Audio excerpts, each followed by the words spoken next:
Seja bem-vindo ao nosso podcast Propostas e Respostas de Deus. Estamos de volta com intervalos maiores porque a vida clama, não é? E hoje nós vamos falar de quem? Daniel. Obrigado. Daniel. Seu xará. Meu xará. Daniel é o segundo profeta do exílio, ou pelo menos é aí que a gente acha que ele está, né? Porque ele está falando dessa parte da Babilônia. No entanto, a maioria dos estudiosos, dos acadêmicos, acredita que ele foi um dos últimos livros a serem escritos. Curioso, né? Que entre os profetas não são os livros mais populares da Bíblia, não é verdade? Sim. Mas Daniel é bastante popular, né? Ele é famosinho. Principalmente a primeira parte. Principalmente a primeira parte. Por que será?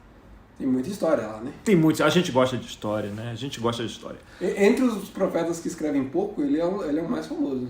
E ele nem escreve tão pouco assim. Né? Ele nem escreve tão pouco assim. Eu, como me chamo Daniel, cansei de ouvir. Qual é o seu nome, Daniel? Ah, o da Cova dos Leões.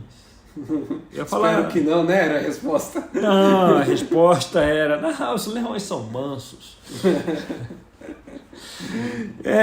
Esse livro tem muitas histórias conhecidas, né? Também tem lá o de Isaías, Misael e Azarias, não é? Quem são esses? Que são mais conhecidos como... Sadraque, Mesaque e Abednego? Mais conhecidos como os nomes dos deuses babilônios, que foram impostos a eles, do que os nomes hebraicos, né? De Ananias, Misael e Azarias. Engraçado, né? A gente decora mais o apelido babilônico, idólatra, do que o nome hebraico deles. Eles viveram mais com esses nomes também, né? A pergunta é se eles se chamavam assim, se eles se chamavam entre eles, né? Uns aos outros. Uns aos outros. Ou se eles se agarravam às raízes hebraicas. Acho que na Cova dos Leões eles voltaram para as raízes hebraicas, né? Na Cova dos Leões não, no forno, na fornalha ardente. Na fornalha ardente. Muito bem. Esse livro, no entanto, ele tem várias camadas, né? E nos leva a querer pensar mais profundamente. Ele, para começar, o seu livro, o livro que você lê na Bíblia, ele está escrito em que idioma? Português. E qual outro idioma? Português. Português e português? Até onde eu lembro, eu não... Se eu tento ver uma versão em inglês, é todo em inglês, né? Porque lá, o livro começa em hebraico, no capítulo 1, daí no 2 ao 7, ele é escrito em aramaico, e aramaico era o idioma mais comum, né? Todo mundo falava aramaico, a língua comum, jogar RPG, né? Você fala a língua comum. Então, a língua comum era o aramaico. Então, ele começa em hebraico, vira aramaico, e do 8 em diante, vira para hebraico de novo. Mas, por quê? Será que era só o contexto da época, né? Tem que escrever um pedaço em aramaico, era lei. Se você não escrever um pedaço em aramaico, esse livro vai ser queimado. Pode ser. O Nabucodonosor era um cara bem chato. É bem chato. Com regras. Falando em regras, a gente sabe que a valorização da Bíblia, né, os passos bíblicos valem muito. Né? Então, os profetas buscavam adicionar dicas, pistas, camadas, para aproveitar ao máximo cada espaço desse terreno sagrado. Né? Então, alguns acreditam que eles estavam exilados na Babilônia, né?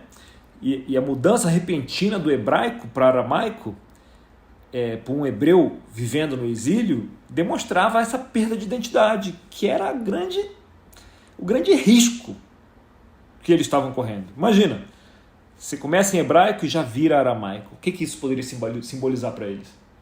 Uma perda de identidade, né? Sair do idioma sagrado, o idioma que eles aprenderam, o que lembrava a terra deles, né? Serem absorvidos. Ou eles absorverem, né? Tudo, né? Eu acho que eu gosto de pensar que eles são engolidos mesmo. Engolidos, fagocitados. Pela Babilônia. Pela amoeba da Babilônia. Muito bem, é isso. Bem, muitos acreditam que isso simboliza isso aí. Deixa você decidir, né, o que isso simboliza. Já que na minha Bíblia era sempre português, eu não fazia a menor ideia que era hebraico e aramaico. E eu também nunca tive exilado. Nunca tive exilado. Eu não posso dizer isso, porque eu vim do Rio de Janeiro, eu considero que eu sou um exilado de guerra.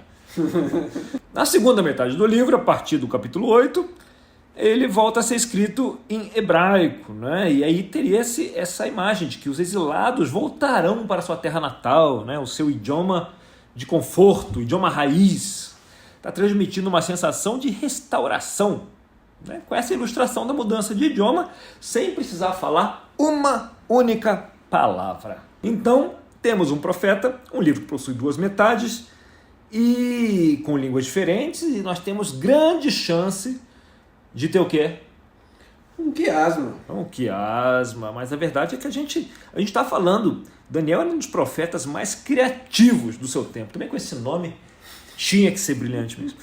E o seu livro possui quiasmas, né? Um em cada metade.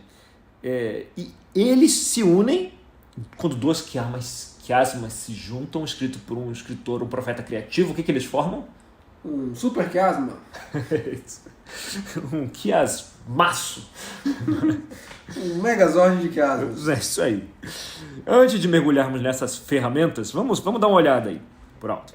Se temos um primeiro quiasma, na parte em aramaico, isso indica que aquele centro, né, aquele tesouro escondido, lembra? Todo quiasma aponta para algum lugar, aponta para um tesouro enterrado. Ele está relacionado ao tempo no exílio. E a segunda parte, né, escrita em hebraico, deveria estar relacionada ao tempo de retorno. De retorno do exílio. De alegria, de restauração, de esperança. Né? De esperança. Faz sentido. Então, agora abrindo a Bíblia, claro que você pode estar lavando louça, pode estar no carro, e não necessariamente eu poder abrir a Bíblia. Então imagine que você está abrindo a Bíblia e procurando os quiasmas, como eles se organizam.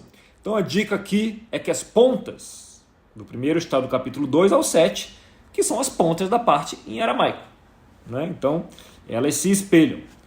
E aqui a gente não vai ficar investigando sendo quiasma direto na Bíblia, até porque demora muito tempo, vamos direto ao centro. Porque nós vivemos numa sociedade ansiosa e queremos saber a resposta de tudo imediatamente. Não vamos ficar torturando ninguém. O centro do quiasma... Deixa a tortura para os hebreus. Eles que gostam de torturar assim, uns aos outros. Os estudantes. Só porque eles querem que os caras aprendam mais e acabam tendo muitos prêmios Nobel, né? Porque os caras aprendem a pensar. Sim. Mas nós não, aqui no Brasil, a gente não tem nenhum prêmio Nobel, a gente quer ir direto à resposta. Que se encontra lá em Daniel 4:37. Né? Diz assim: Agora eu, Nabucodonosor, louvo e exalto e glorifico o Rei dos céus, porque tudo o que ele faz é certo, e todos seus caminhos são justos, e ele tem poder para humilhar aqueles que vivem com arrogância. E agora você consegue imaginar a mensagem desse quiasma, né? Você está um hebreu vivendo no exílio, falando aramaico contra a sua vontade, sob o jugo de um rei que não é santo, longe disso, que é mau, cercado de motivos para se render e se entregar à cultura babilônica. Você foi colocado lá pelo seu próprio Deus, né? Que anunciou que você ia parar no exílio, né? Muitas vezes. E então, no meio desse quiasma, tem esse rei terrível, Nabucodonosor. No centro, você vê esse rei profano declarando com sua boca que os caminhos de Deus são justos e tudo o que ele faz é certo. Uau. Será que daria esperança um negócio desse? Daria. Será? Porque imagina assim, às vezes o pessoal com coração duro, sabe? O pessoal reclamando, querendo reclamar de Deus, e de repente Deus fala assim: aquele injusto sabe quem eu sou, é bom você se lembrar, sei lá. Ou aquele que até ele sabe quem eu sou. Então vocês, por favor, mantenham a esperança e fiquem firmes. Segura as pontas aí. Segura as pontas aí. E aí você tem um outro quiasmo, o segundo, e ele vai parar lá no 25, não é? Como centro. E a gente vai ler o 25 e o 26, porque o 26 tem uma curiosidade interessante. Saiba e entenda que, a partir da promulgação do decreto que manda restaurar e reconstruir Jerusalém, até que o ungido, o líder, venha, haverá 7 semanas. E 72 semanas ela será reconstruída com ruas e muros, mas em tempos difíceis. Depois das 72 semanas, o ungido será morto e já não haverá lugar para ele. A cidade e o lugar santo serão destruídos pelo povo do governante que virá. O fim virá como uma inundação, guerras continuarão até o fim e desolações foram decretadas. O ungido será morto. Quando você ouve essa frase, o que lhe vem à mente? Jesus. Porque Jesus Foi morto. e era ungido de Deus E era ungido de Deus. e morreu. E morreu. E não morreu de morte natural.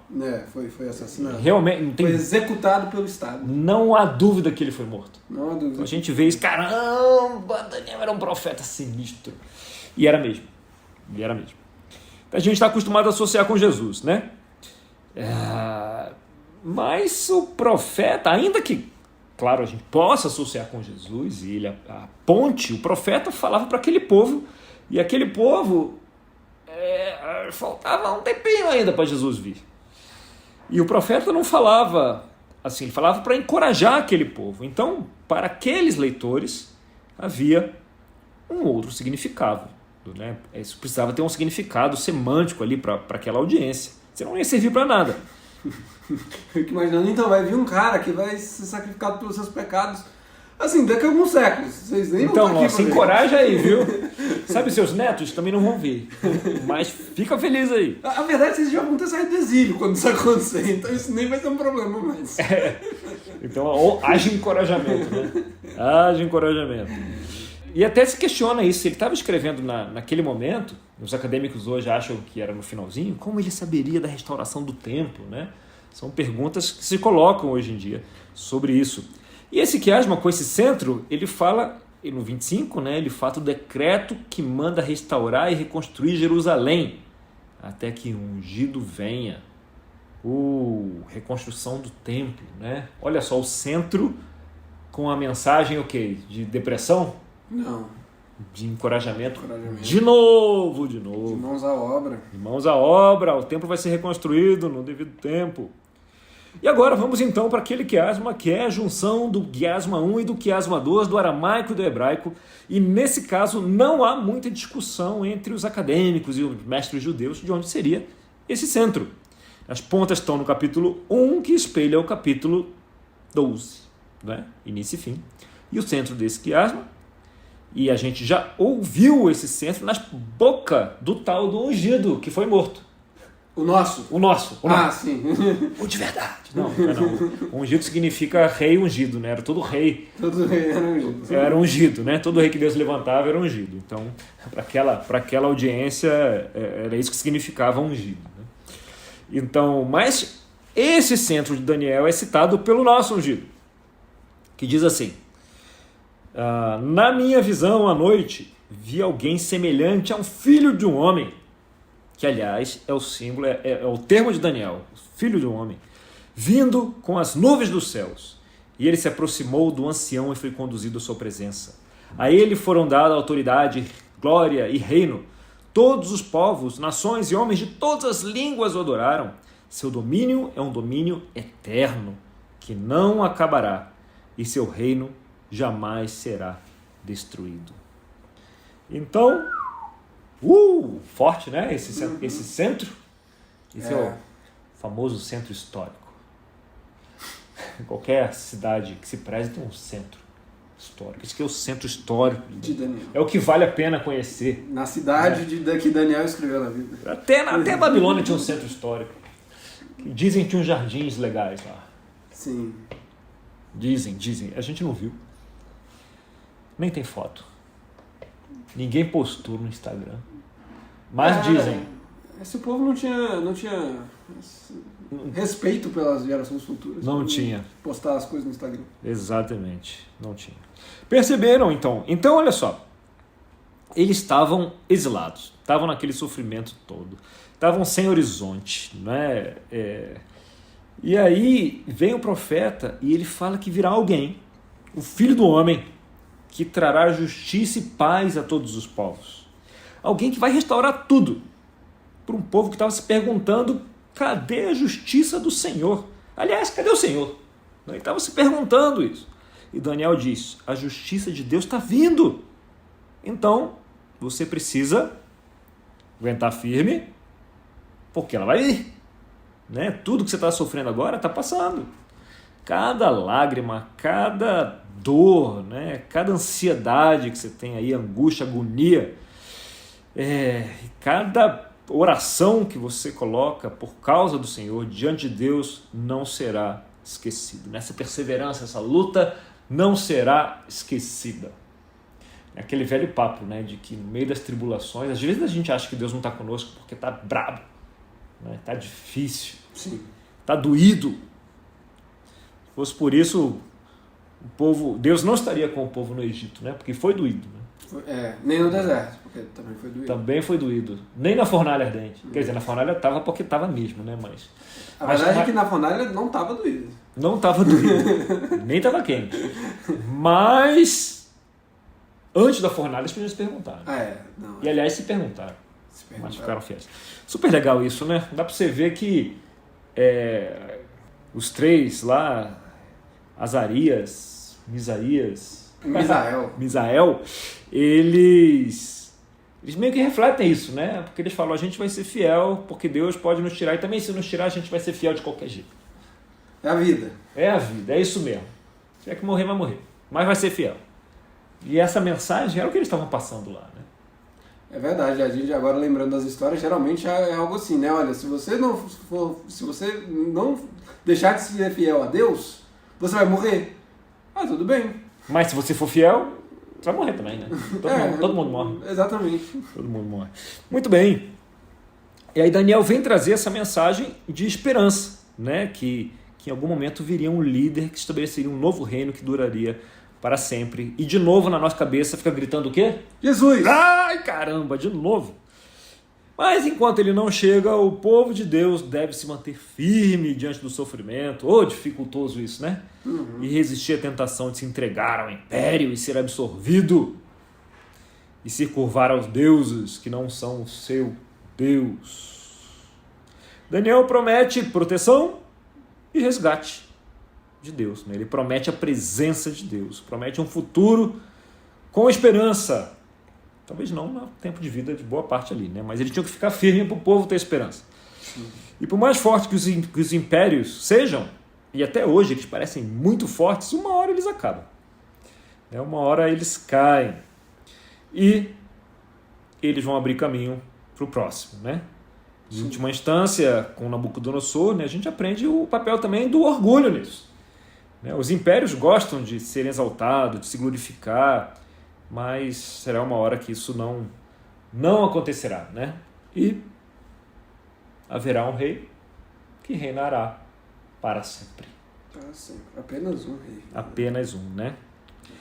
A necessidade da esperança aí, né? De olhar para amanhã, porque, como diz o centro do quiasma, eles verão o Filho do Homem entre as nuvens do céu. Se eles conseguiram ter esperança, imagine nós. Isso que eu tava pensando, porque eu tava pensando assim, caraca, eles não tinham, vai vir. Vai vir, tá lá na frente. Mas vai vir, a gente só precisa se agarrar na palavra que vai vir. Enquanto a gente vê os reinos caindo durante todo o período histórico, e enquanto Jesus Cristo, ele vem e ele é aquela pedra, né, que derruba aquela estátua, e não importa os reinos que aparecem, ele vai sendo... os povos de todas as línguas o adoram, como diz a Daniel. Então, que bizarro.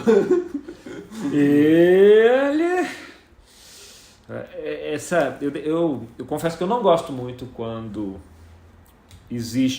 os caras são chamados a perseverarem, não se entregarem, não darem desculpas, e a gente não tem quase desculpa nenhuma. Eu não gosto muito dessas partes. Essa parte é ruim mesmo. Muito bem, senhores. Então, com isso a gente conclui o livro de Daniel, o Filho do Homem. Até a próxima. Com Vinícius ou Pessoa, né? Se Daniel é o Filho do Homem, Vinícius ou Pessoa. Até mais, pessoal. Tchau, tchau.